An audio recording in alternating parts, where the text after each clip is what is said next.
voy a leer dos. Yo espero, hermanos, y les pido en el amor del Señor, lean este libro, hermanos, es un capítulo. Y es muy bueno, hermanos, la verdad. Pero voy a leer dos nada más. Voy a hacer mención unas partes de otros versículos de aquí de Judas, pero vamos a leer estos dos versículos. Dice en Judas capítulo 1, versículo 1:24. Judas, versículo 24 y 25 también. Gloria a tu nombre, Señor. Dice, y aquel que es poderoso para guardarnos sin caída y presentarnos sin mancha delante de su gloria con gran alegría, al único y sabio Dios nuestro Salvador, sea gloria y majestad, imperio y potencia, ahora y por todos los siglos. Amén y amén. Hermanos, nuestro hermano Celso en las clases estaba hablando acerca de esto, ¿no? Me gustó mucho la clase y me puse a leer todo lo que él nos trajo, los folletos, todas esas cosas, y dije, bueno, voy a leer acerca de lo que estaba hablando. Y aquí leyendo la carta de Judas, pude ver ahí, y ustedes lo van a ver también, que es una exhortación urgente a contender por la fe frente a los falsos maestros. Es lo que vamos a ver, es lo que se ve en ese capítulo, en el único capítulo. Después de él alertar sobre el peligro de los falsos maestros, ahora Judas dirige la mirada al poder de Dios, al poder de Dios. Entonces esta carta no termina en advertencia, sino que esta carta es una doxología gloriosa. Y dirá, pastor, ¿qué es doxología? ¿Cómo dicen el título de sus Biblias? Doxología. Doxología. Y lógicamente fui a ver qué significa doxología. Y la palabra doxología pude ver que proviene del griego, de la composición de las dos palabras, una que es doxa, que significa gloria, honra, alabanza, y logos, doxología. Logos ya saben que es expresión, palabra. Así que doxología significa literalmente palabra de gloria o expresión de alabanza. Una doxología es una declaración breve que exalta la grandeza, exalta la gloria y la majestad de Dios. Cuando veamos nosotros doxología, en algunas partes de la Biblia dice doxología final, doxología, y hay en Romanos también habla de una doxología. Y hay muchos ejemplos que es una doxología. Por ejemplo, en Romanos capítulo 11, versículo 36, podemos ver que hay una doxología ahí. Es una breve expresión de adoración y de alabanza al Señor. Y él aquí, Pablo a los romanos dice, porque de Él, y por Él, y para Él son todas las cosas. A Él sea la gloria por los siglos. Amén. Esa es una doxología. También es una doxología. En pocas palabras, una doxología es cuando el corazón de nosotros, los creyentes, se eleva para darle la gloria a Dios, reconociendo quién es Él y lo que ha hecho, sin pedir nada a cambio. Es algo que sale, que brota del corazón y empiezas a alabar al Señor. Entonces eso es. Y la doxología es una expresión hermosa dentro de la Biblia, dentro de la vida cristiana, porque nos recuerda que todo comienza y todo termina en la gloria de Dios. Todo empieza en la gloria de Dios y termina en la gloria de Dios. Así que una doxología es lo que acabamos de ver en estos dos versículos. Es una exaltación a Dios y no puede, escúchenme bien, no puede haber una doxología, No puede haber una exaltación a Dios verdadera si no hay un conocimiento de Dios. Para poder exaltar necesitamos conocer a Dios. Para poder que brote dentro de nosotros una doxología como la que vimos ahorita, tiene que haber un conocimiento de Dios. Y aquí nosotros encontramos, leyendo el libro de Judas capítulo 1, encontramos una verdad consoladora. Una verdad profundamente consoladora, nuestra perseverancia, porque si tú perseveras, hermano, la verdad que pude ver aquí es que nuestra perseverancia no depende de ti, no depende de tu fuerza, sino que tu perseverancia, si tú estás perseverando, si tú has venido aquí, has luchado y llegas aquí, es por el poder de Dios. No es de que diga, uy, pues me esforcé y vi, no. Entonces, cuando Dios obra en nosotros y pone en nosotros por el Espíritu ir a la palabra a conocer a Dios, el fin de ir a la palabra a conocerlo es volver a Él, pero ¿en qué? En adoración. Voy a la palabra, empiezo a conocerlo a Él y eso me hace que brote una adoración en mí. ¿Por qué? Porque Dios no tiene interés en que tú conozcas Biblia para usarla con un corazón perverso. Sí, hermanos, con un corazón soberbio. Dios no tiene interés en que tú seas ¿cómo le llaman? Un ganador de debates. Porque muchas personas, hermanos, ya ahorita en las redes hay muchos debatistas con la palabra. Dios no tiene interés en eso. ¿Para qué? ¿Para qué conoces Biblia con un corazón soberbio? Decir, oh, mira, nadie me gana. Hermanos, al que acaban de asesinar hace poquito era un debatista, debatía con la palabra, la conocía, lo dejaba callado a muchos, pero tenía un corazón soberbio. Hay otro, no sé si lo han visto en las redes, unos pelos chinitos así, que también debate mucho y conoce y deja a la gente ¿mande? Rigoberto. Hermanos, Dios no tiene interés en eso. Dios no quiere que el conocimiento de la palabra, que el conocimiento de la Biblia te envanezca. Cuando el corazón no es piadoso o cuando el Espíritu Santo no ha obrado, el conocimiento te vuelve una persona envanecida. Miran cómo sé, a todos los dejo callados. Te envanece el conocimiento. El conocimiento de Dios no te eleva a que te envanezcas. El conocimiento de Dios nos tiene que llevar a postrarnos. Si conoces verdaderamente a Dios, tú te postras. El deseo de Dios sobre nosotros a través de la Biblia es que nosotros seamos humildes. Lo que Dios más desea es quebrar nuestro orgullo. No es de que tú te enorgullezcas y con tu soberbia conoces la palabra y empieces a hablar dando a entender que conoces mucho. No, hermanos, Dios lo que quiere es quebrarnos eso, quebrar nuestro orgullo. Y si realmente conocemos a Dios, no cosas de Dios, si nosotros conocemos realmente a Dios, no cosas de Dios, porque hay gente que conoce cosas de Dios, pero no conoce a Dios. Como hay muchas personas así, que conocen mucho de Dios, hasta debaten, pero no conocen a Dios. Y hay gente que habla de Dios, pero no es de Dios. Porque, hermanos, hasta el diablo conoce la Biblia. Pero cuando conoces a Dios en el Espíritu, cuando realmente tus ojos consiguen de alguna manera contemplar quién es Dios, hermano, no habrá lugar para envanecerte. Porque te empezarás a verte realmente pequeño. Cuando tú verdaderamente conoces a Dios a través de la palabra y dices, wow, te vas a ver pobre, miserable.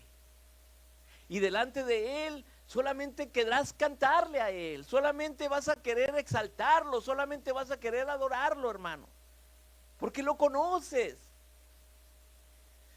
Porque cuando realmente conoces a Dios de verdad, tú te quedas asombrado, hermano.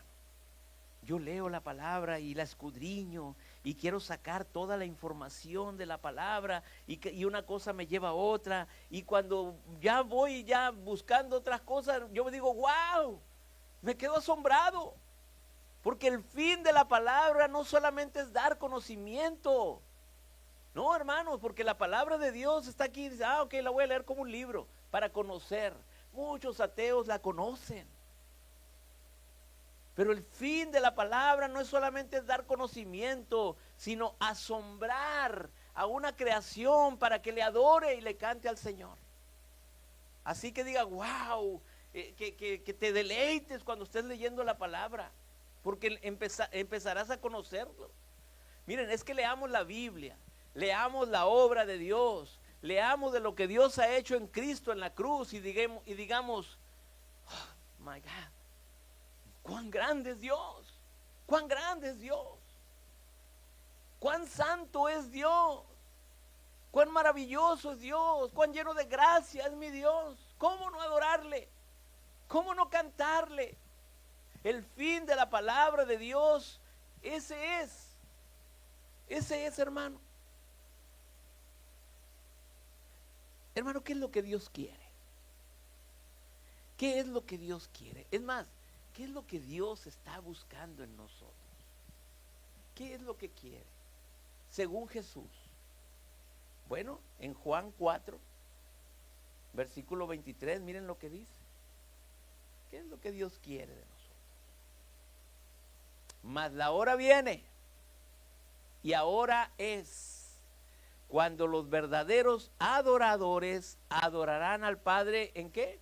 En espíritu y en verdad, porque también el Padre tales adoradores busca que le adoren. Entonces, al final, ¿qué es lo que busca Dios? Ser adorado. ¿Para qué nos creó Dios, hermanos? Para darle gloria a Él. No nos creó para ser ricos, no nos creó para tener muchas propiedades, nos creó para darle la gloria. Él nos salva, Él nos redime y por su Santo Espíritu nos guía a su palabra. ¿Para qué? Para darle gloria con nuestra vida, para darle gloria con nuestra alabanza. El Espíritu Santo nos lleva a conocer la Escritura. El fin de Dios para nosotros es que una vez que conozcamos a Dios, estemos como esos seres angelicales que menciona Isaías, que decían, santo, santo, santo es el Señor, toda la tierra está llena de su gloria. Así, hermanos, así, asombrarnos de la santidad de Dios, asombrarnos de las maravillas de Dios cuando lo conocemos. Ese es el deseo de Dios. No solo cantando, hermano, no solo cantando, sino que también que lo hagamos con nuestras vidas, que puedan ver en nuestras vidas que le damos la gloria a Dios en nuestro matrimonio, que le damos la gloria a Dios en nuestros trabajos, que le damos gloria a Dios sirviendo al prójimo, que le damos gloria a Dios sirviendo a nuestras familias. Eso es lo que quiere el Señor, que le demos la gloria a Él, que lo hagamos en nuestra vida. Pero Dios quiere ser alabado. Y podrás decir, bueno, es que Dios tan egocéntrico, ¿no? No, Dios no es egocéntrico. Dios no necesita, hermanos, no necesita. Dios se lo merece. Dios se lo merece. Nosotros no lo merecemos. Nosotros no somos dignos de aplausos, nosotros no somos dignos de exaltación de los hombres, porque hay muchos hombres aduladores. Es más, al hombre, al ser humano nos hace daño que nos alaben o que los alaben. Cuando un hombre, una mujer, un predicador, un pastor, un siervo comienza a ser alabado, cuando comienza a ser exaltado, es peligroso para un corazón. ¿Por qué? Porque un humano no está apto para eso. No, el humano, el hombre, la mujer no fue creado para recibir alabanza. Y cuando recibe alabanza, el corazón se infla. Y eso es muy peligroso.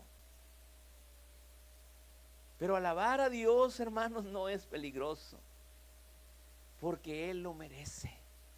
Él es digno de ser alabado. Y cuando tú lees la palabra y cuando tú la entiendes, cuando tú entiendes lo que Dios ha revelado en su palabra, no queda otra que adorarle, hermanos, porque un corazón rebelde no puede cantarle a Dios. Un corazón rebelde no le canta a Dios. Así que al final de Judas, a pesar de habernos hablado de los falsos maestros, que eso lo van a leer después, luego nos habla la diferencia que había entre esos falsos maestros y la iglesia. Y cómo la iglesia se afirma. Y cómo la iglesia debe buscar estar firme. Porque él, en el final, al final de decirle a los creyentes en Judas, en el versículo 20, fíjense lo que les está diciendo. Antes de llegar a esa doxología, fíjense lo que dice en el versículo 20. Pero ustedes, ahí dice vosotros, pero ustedes, amados, edificando sobre vuestra santísima fe, orando en el Espíritu Santo, conservaos en el amor de Dios, esperando la misericordia de nuestro Señor Jesucristo para vida eterna. Fíjense nada más cuántas cosas está diciendo que nosotros tenemos que hacer. Tenemos que edificarnos, tenemos en nuestra fe, orar en el Espíritu, conservarnos en el amor de Dios, esperando la misericordia de nuestro Señor Jesucristo para vida eterna. A algunos que dudas, convencerlos. A otros salvar, arrebatándolos del fuego. Y de otros tener misericordia con temor, aborreciendo aún la ropa contaminada de su carne. Miren, después de decir eso, al final él pone una esperanza de la iglesia en Dios. Una esperanza en Dios. Es decir, miren, hay muchos falsos maestros, así que ustedes son responsables de edificarse. Ustedes son responsables de orar. Ustedes son responsables de estar firmes. Pero la garantía que tienen es que Dios es poderoso para guardaros sin caída. Ustedes lo que tienen que hacer es edificarnos. Edifíquense unos a otros, edificándoos y también sobre vuestra santísima fe, orando. Pero la garantía que nosotros no podemos hacer, nosotros sí podemos edificarnos, podemos orar en el Espíritu, podemos conservarnos en el amor de Dios, podemos esperar la misericordia, pero después de todas las responsabilidades que tenemos, la garantía es que en Judas versículo 24, que es el central que nosotros tenemos, no lo pierdan, la garantía es que es poderoso. Dios es poderoso para guardarnos sin caída. Porque si nuestra garantía, hermanos, fuera nuestro discernimiento que tengamos, si la garantía sería la capacidad que nosotros tenemos, si nuestra garantía sería la fortaleza, hermanos, no hay esperanza. Pero a pesar de ser responsable yo de edificarme, a pesar de ser responsable de orar, la garantía es el poder de Dios para guardarme. Y así empieza a hablar Judas. Dios es poderoso para guardarte.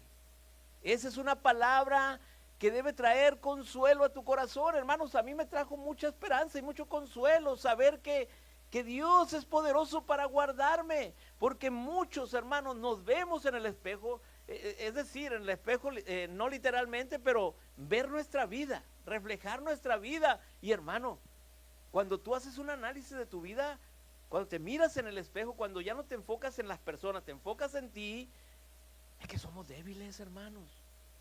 Somos débiles. ¿Cuántas veces hemos dicho en oración al Señor, Señor, ahora ya no quiero fallarte? Y fallamos. Fallamos. ¿Por qué? Porque somos débiles. Tenemos luchas, hermano. Eso sí, pero las luchamos. El verdadero creyente sí, la tiene que luchar. Pero a veces perdemos. A veces bajamos la guardia. A veces no nos revestimos con la armadura de Dios. Estamos vulnerables y tropezamos. Y otra vez, ahí viene ese sentimiento de miseria en nuestro corazón. Y ahí es cuando viene ese dolor. Señor, yo no quiero hacerte eso. Yo quiero honrarte, yo quiero vivir para tu gloria, pero no lo consigo perfectamente. Claro que no. Tú no puedes, yo no puedo. Pero tenemos que decirle, Señor, mi única esperanza está en ti. Tú eres el que me sostiene perfectamente. Tú eres el que me guarda perfectamente. Tú eres el que me ama perfectamente. Tú eres el que cumple tus promesas perfectamente, no yo. Y lo primero que nos dice Judas en el versículo 24 dice, y aquel que es poderoso para guardarnos sin caída. Pastor, pero yo no sé si al final yo caeré en el camino. ¿No? Él es poderoso para guardarte sin caída, sin que caigas. Pastor, ¿y si caigo? Como les dije hace un momentito en la oración, porque 7 veces cae el justo y vuelve a levantarse. Entonces yo me tengo que levantar. Sí, vuelves a levantarse porque Dios es el poderoso para guardarte. Dios es poderoso para levantarte. Tú no te puedes levantar si caes. Dios sí es poderoso para levantarte. Dios es poderoso para guardarte. Él no va a dejar solos a los suyos ahí tirados, caídos. Él lo vuelve a levantar. Ninguna de sus ovejas se perderá. Él es poderoso para guardarnos sin caída. Y eso nos muestra, hermanos, la gloria, el poder de Dios en nuestra salvación. Miren, hermanos, nosotros debemos de dejar de poner la carga de la salvación en los hombres. Sí, porque muchas veces uno quiere sostener la salvación. No, es que me esfuerzo por la salvación para no perderla, me esfuerzo. No, hermano, es una carga muy pesada. Ningún hombre es capaz de llevar esa carga de salvarse a sí mismo. La carga de la salvación está en el único que es poderoso para hacerlo. Porque de Dios es la salvación. Miren lo que dice en Primera de Pedro capítulo 1 versículo 3. Esto lo estuvimos viendo en las clases, hermano. Bendito, Primera de Pedro 1:3, bendito el Dios y Padre de nuestro Señor Jesucristo, que según su grande misericordia, miren, hermanos, lo que dice aquí no es porque tú eres bueno, no es porque tú eres fuerte, no es porque tú te la sabes de todas, no es porque lo mereces, sino es que es porque según su grande misericordia. ¿Qué pasa según su grande misericordia? Nos hizo renacer. ¿Qué es renacer, hermano? ¿Qué es renacer? Nacer de nuevo. Y fíjense, hermanos, Dios dice, bendito el Dios y Padre de nuestro Señor Jesucristo, que según su grande misericordia nos hizo renacer. Hermano, Él nos hizo renacer. Tú, hermano, no naciste de nuevo. A ti y a mí nos han hecho nacer de nuevo. Fue Dios el que lo hizo.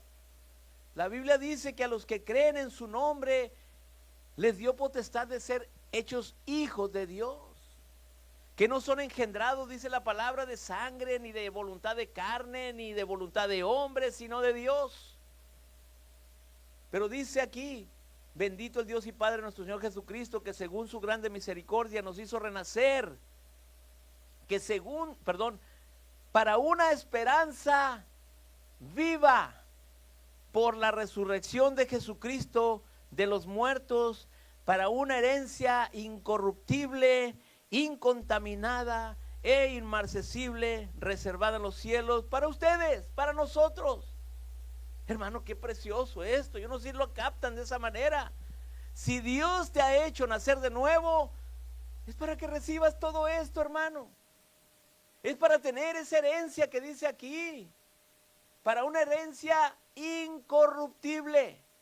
Dice que te ha hecho renacer para una herencia incorruptible, incontaminada e inmarcesible, reservada en los cielos para nosotros. Esa herencia está reservada para su pueblo, para los que han nacido de nuevo. Y yo no sé, hermanos, por qué, pero hay gente que cree que tiene que nacer de nuevo no sé cuántas veces. Porque pecan y ya no, tengo que arrepentirme para volver a hacer. Hermano, no es eso. Y uno está cuidando la salvación diciendo, como si cuando llegara al final de sus días, que cuando llegue al final de sus días se encuentre nacido de nuevo. No, hermanos. Has nacido de nuevo para esa herencia reservada para nosotros.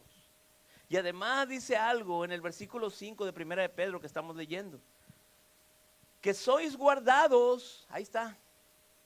Dice que el Señor nos sostiene para guardarnos, ¿verdad? Sin caída. Dice que sois guardados por el poder de Dios mediante la fe para alcanzar la salvación que está preparada para ser manifestada en el tiempo postrero.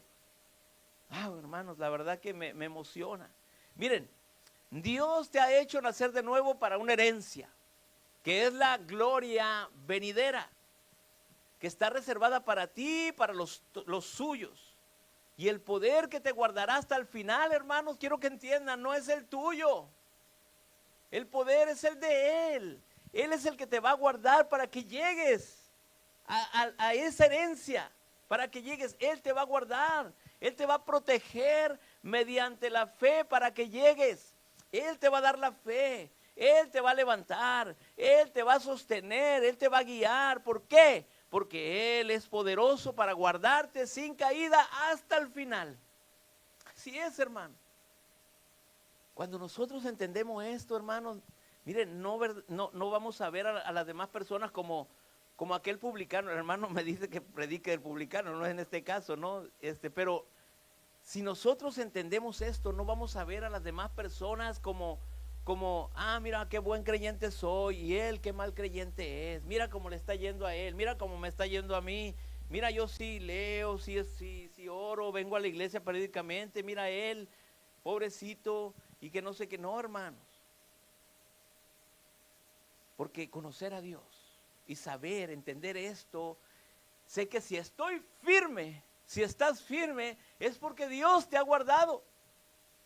Yo sé que si sigo es por la protección de Dios.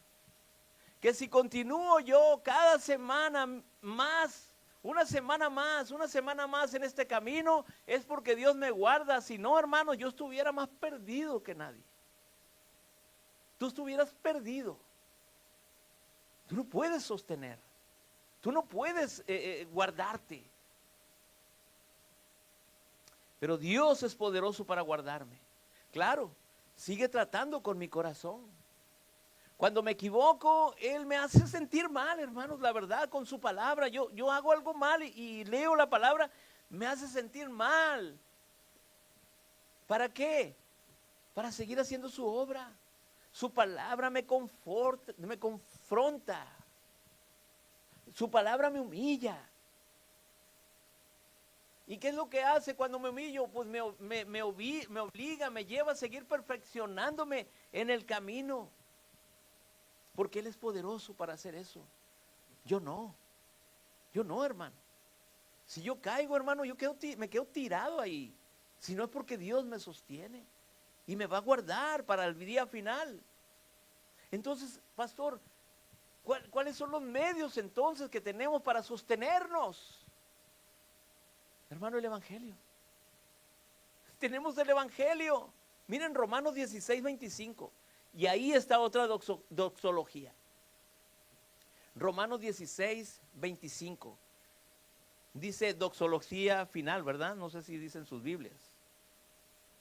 Dice, y al y al que puede confirmarnos según mi evangelio y la predicación de Jesucristo. Ahí están dos cosas, el evangelio y la predicación de Jesucristo. Miren, hermanos, ¿sabes cuál es el mensaje que más te mantiene firme en los caminos del Señor? El mensaje que más te afirma a seguir en los caminos del Señor, ¿sabes cuál es? El evangelio. El evangelio. Porque el evangelio no es un mensaje que solo necesitan los que están perdidos. Hay que predicarles el evangelio a aquellos porque están perdidos. No, hermanos, sino que el evangelio lo necesitamos todos. Todos. Miren, cuando entendemos nosotros que siendo pecadores, cuando entendemos que somos pecadores, merecedores del infierno y que hemos sido alcanzados por su gracia, y en la cruz Cristo murió por nuestros pecados, y Dios nos amó tanto que entregó a su único hijo a morir por nosotros. Cuando entendemos nosotros eso, hermanos, nosotros vamos a luchar para ser fiel a Dios, porque Él es digno. Hermanos, Él es el buen pastor. Yo soy pastor, pero yo no soy buen pastor. Él es el buen pastor. Nosotros, hermanos, incluyéndome yo, somos ovejas.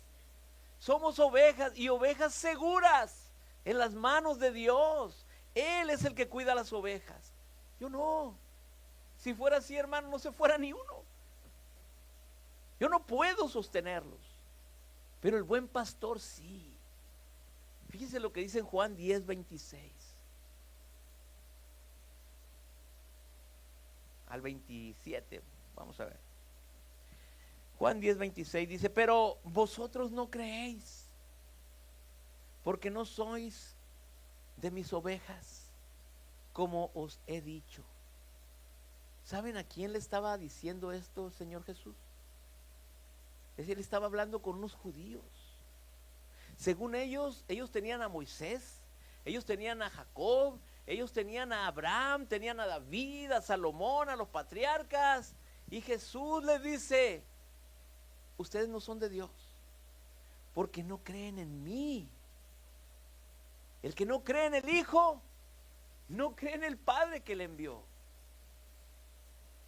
Y Jesús les dice en el versículo 26: pero vosotros no creéis porque no sois de mis ovejas, como os he dicho. El 27, miren cómo sigue. Mis ovejas, ahí está, mis ovejas oyen mi voz, y yo las conozco. ¿Y qué dice? Y me siguen. Y déjenme decirle, hermanos, que las ovejas de Jesús oyen su voz y además siguen a Jesús. No es que oyen su voz y hacen lo que les da la gana, ¿verdad? Escuché una predicación de Jesús, pero me voy por allá. No, hermano. Mis ovejas oyen mi voz. Yo las conozco y me siguen. Porque hay gente que semana tras semana oyen sobre Jesús, pero no siguen a Jesús. Siguen viviendo conforme a sus deleites, conforme a sus pasiones. Esa gente no son ovejas de Jesús. Pastor, ¿pero por qué no son ovejas de Jesús? Porque siguen a otro pastor. Su corazón es su pastor.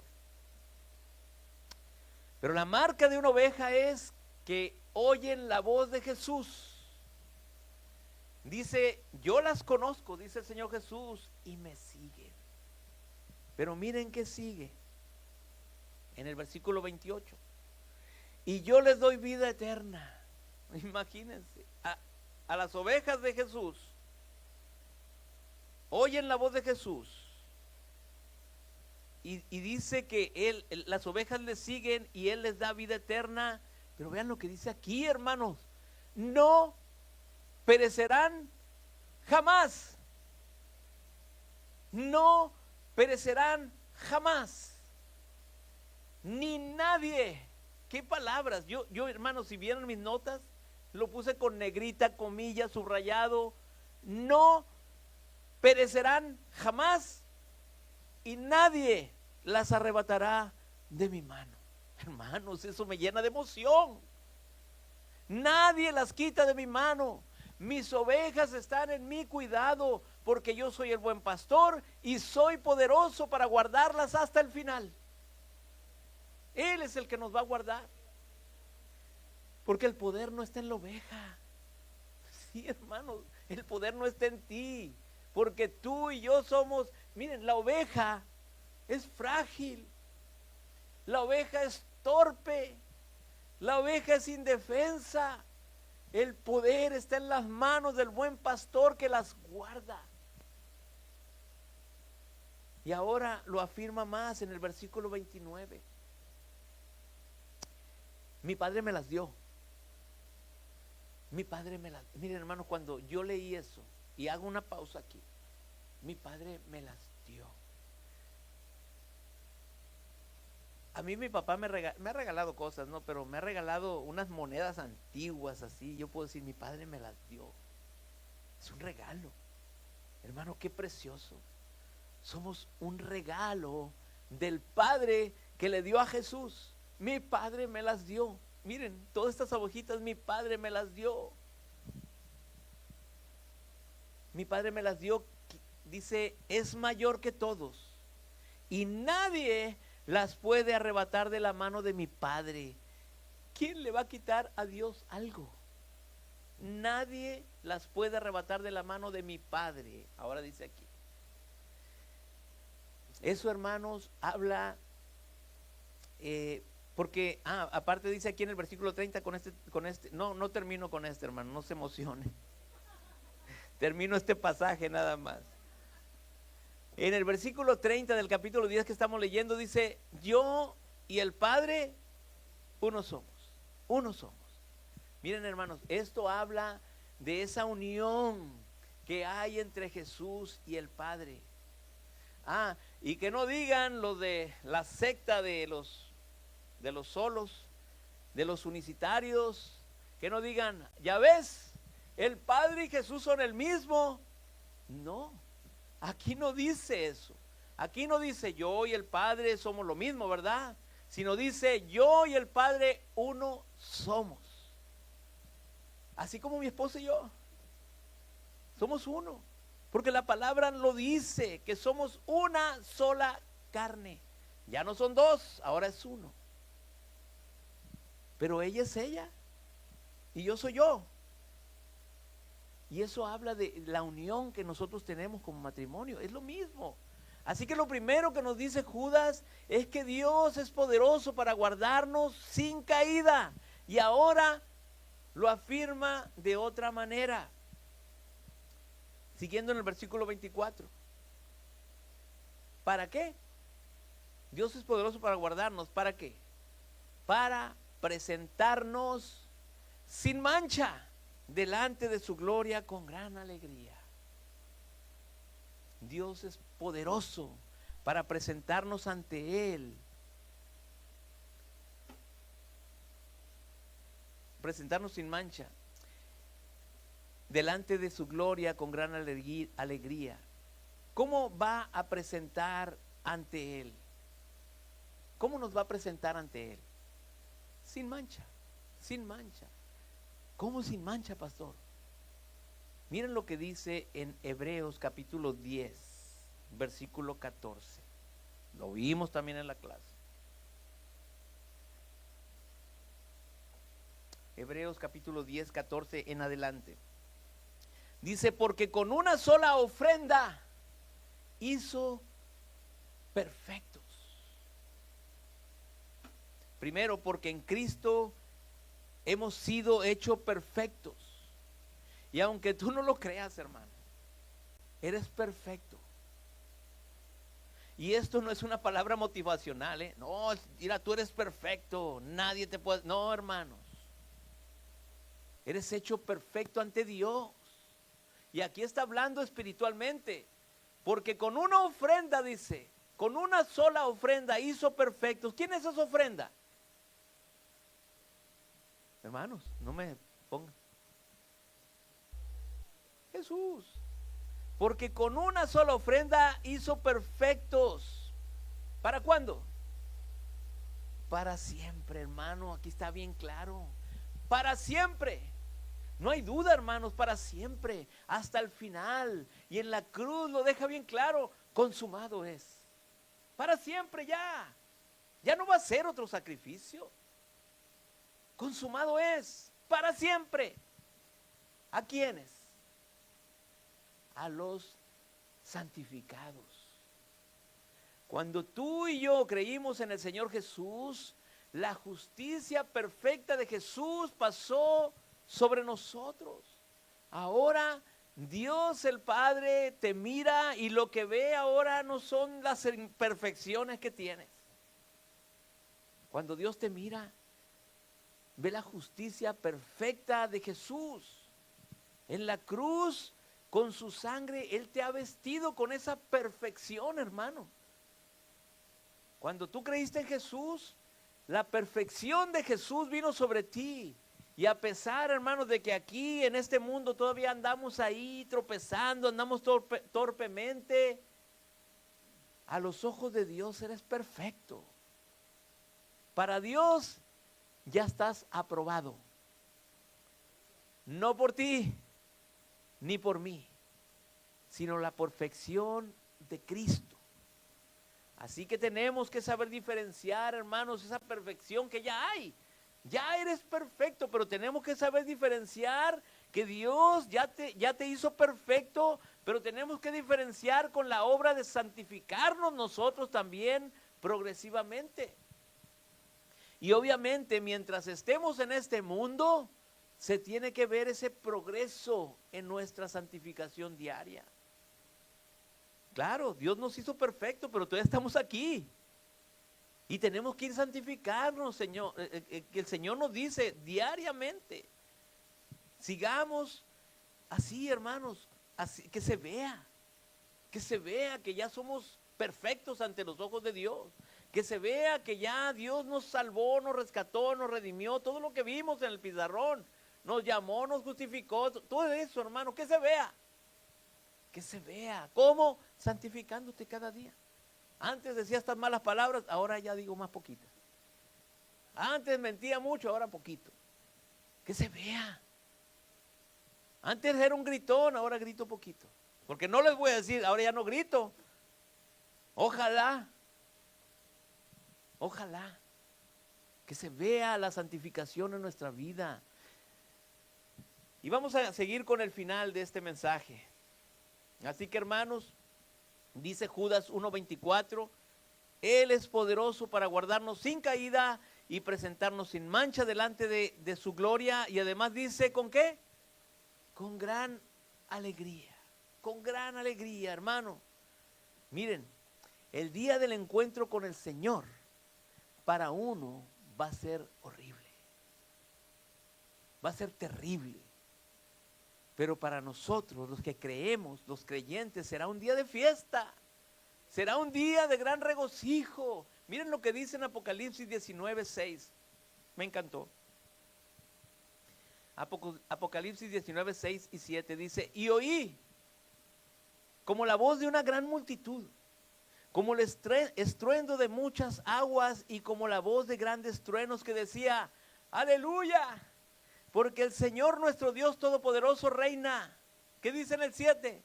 Gocémonos y alegrémonos y démosle gloria, porque han llegado las bodas del Cordero y su esposa se ha preparado. Hermanos, es la palabra de Dios.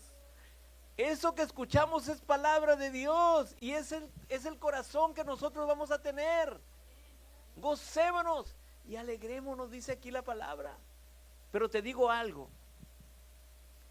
ya podemos hacerlo, ya podemos hacerlo. Cada servicio podemos gozarnos, podemos alegrarnos ya. Hermanos, no vengamos tristes, así todos deprimidos y todo. No hay motivos para llegar aquí abatidos. Pastor, es que he tenido un día difícil. Pastor, es que la vida se me ha puesto difícil. Y vas a seguir así. Fíjense lo que dice en 2 Corintios capítulo 4, 17. 2 Corintios 4, 17. Voy terminando, hermanos. ¿Qué dice?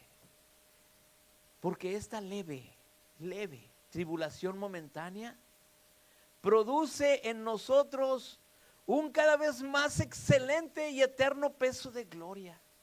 Es leve, hermano, estamos aquí de pasadita, allá tendremos una alegría, un gozo tremendo. Pues empecemos de aquí. Vengan contentos a la casa del Señor, vengan alegres, vengan a gozarse con las alabanzas al Señor. Hay motivos, hay muchos motivos para gozarnos, hay motivos para estar alegres.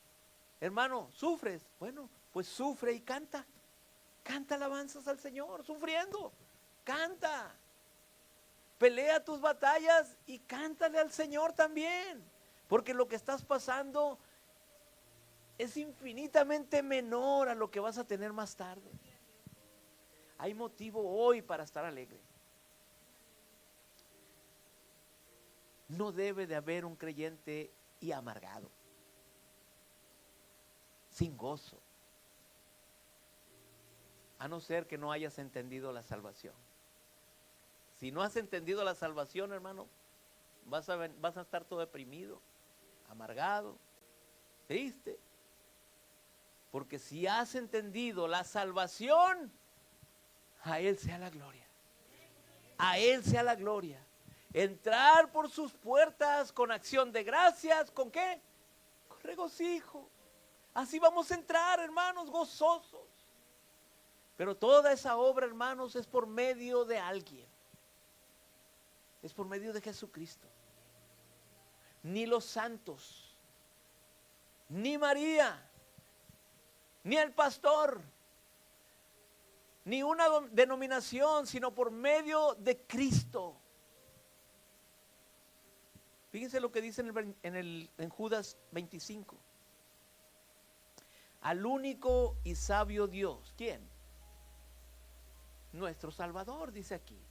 Al único y sabio Dios. Y hace una coma y dice, nuestro Salvador, sea gloria y majestad, imperio y potencia, ahora y por todos los siglos. Amén. Nuestro Salvador. Nuestro Salvador.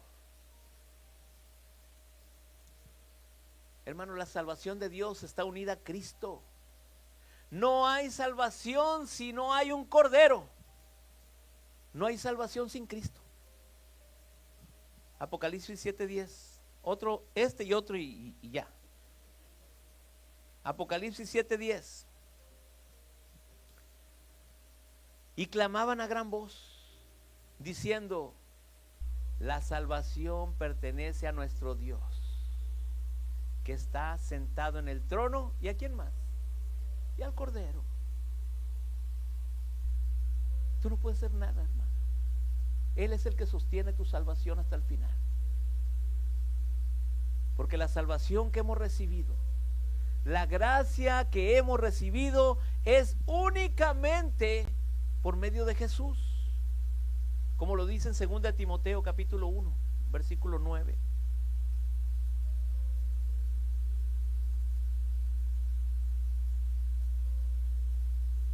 Dice, quien nos salvó y llamó con llamamiento santo, no conforme a nuestras obras, sino según el propósito suyo y la gracia que nos fue dada en Cristo Jesús antes de los tiempos de los siglos. Hermanos, no hay gloria venidera, no hay presentación ante Dios con alegría, no hay ser guardados por Dios sin caída, sin Cristo.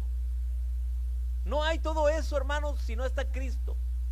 Porque si quitas tú a Cristo de todo esto, no hay esperanza. Puedes poner lo que quieras. Puedes poner una religión, puedes poner una virgen, puedes poner un santo, puedes poner tu esfuerzo, puedes poner tus obras. Si Cristo no está en eso, no hay salvación. Por eso no hay salvación para ninguna religión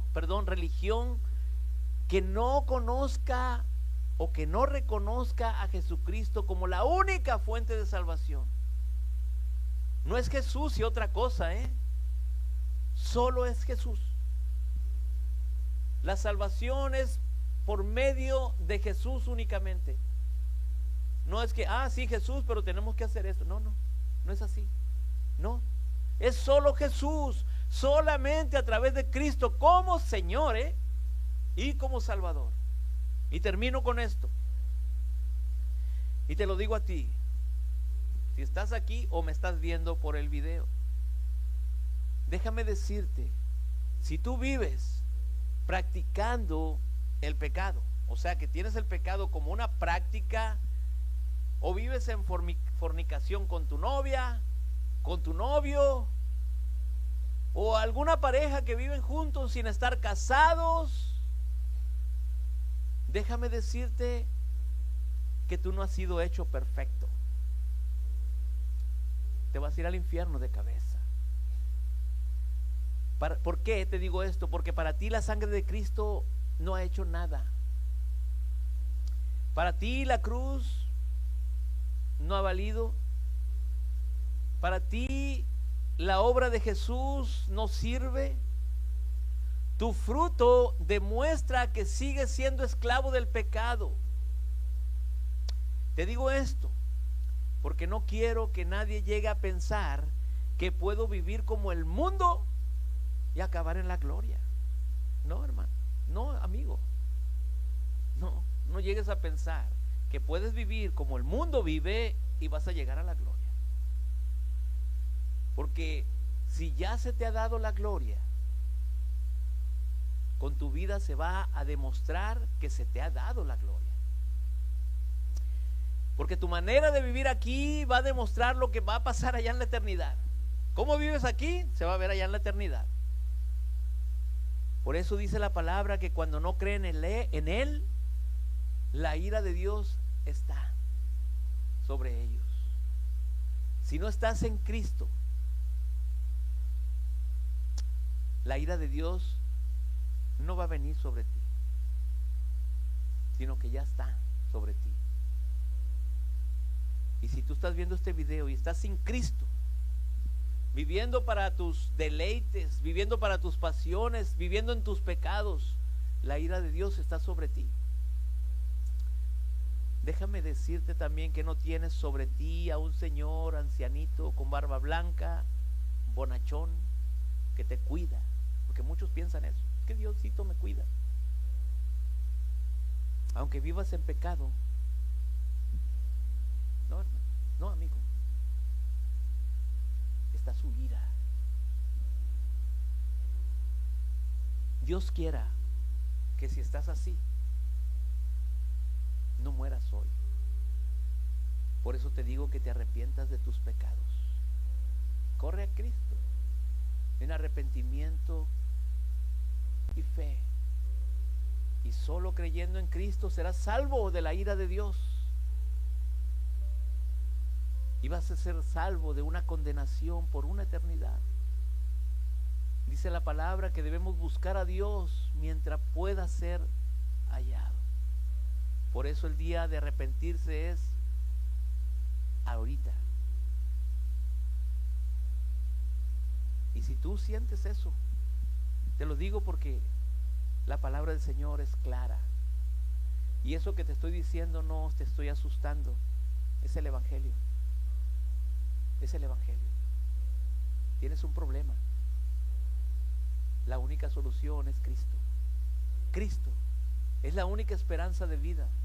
Sin Cristo no hay salvación. Sin Cristo no hay perdón de pecados. Por eso tienes que reconocer que tu vida te ha apartado lejos de Él. La vida que has llevado te ha apartado de Dios. Le has dado la espalda. Pero Él está aquí. Que si alguien se arrepiente, Él los perdona. Y te va a revestir de esa perfección de Cristo. Y ahora Dios ya no te va a ver pecador. Te va a ver, pero ahora te va a ver con la perfección de Cristo, con la justicia de Cristo. Ya no te va a ver culpable, ahora te va a ver justo. Dictamen justo. Y si tú quieres arrepentirte, dobla tu corazón, humíllate ante el Señor y dile con tus palabras, dile: Señor Jesús, he escuchado la palabra, es muy duro, pude entender que sin ti yo estoy condenado. La palabra fue muy clara. Yo te pido perdón. Yo me arrepiento de haber apartado mi camino, y esta vida que he llevado me ha llevado lejos de ti, pero hoy me arrepiento. Te pido perdón y te pido que tengas misericordia de mí. Te reconozco como mi Señor. Ahora tú eres el Señor de mi vida. Ayúdame a seguir adelante. Ayúdame a creer en fe, a crecer en fe. Ayúdame a conocer tu palabra. Ayúdame y llévame a un lugar donde se predique tu palabra.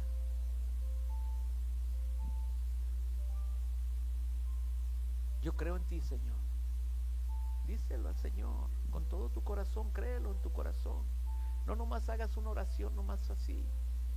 Reconoce que eres pecador y necesitas a Jesús. Yo te doy gracias, Señor, por esta palabra. Yo sé que tu Santo Espíritu obra en los corazones, Señor.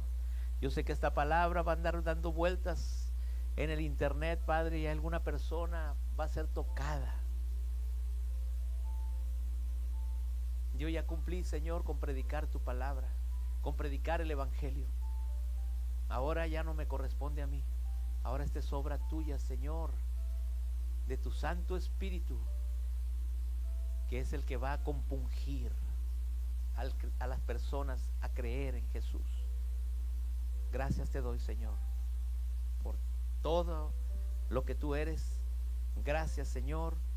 A ti sea toda la gloria, toda la honra, Señor, porque tú eres fiel, tú eres digno, justo, fiel, verdadero. A ti toda la gloria, Señor. Gracias te damos.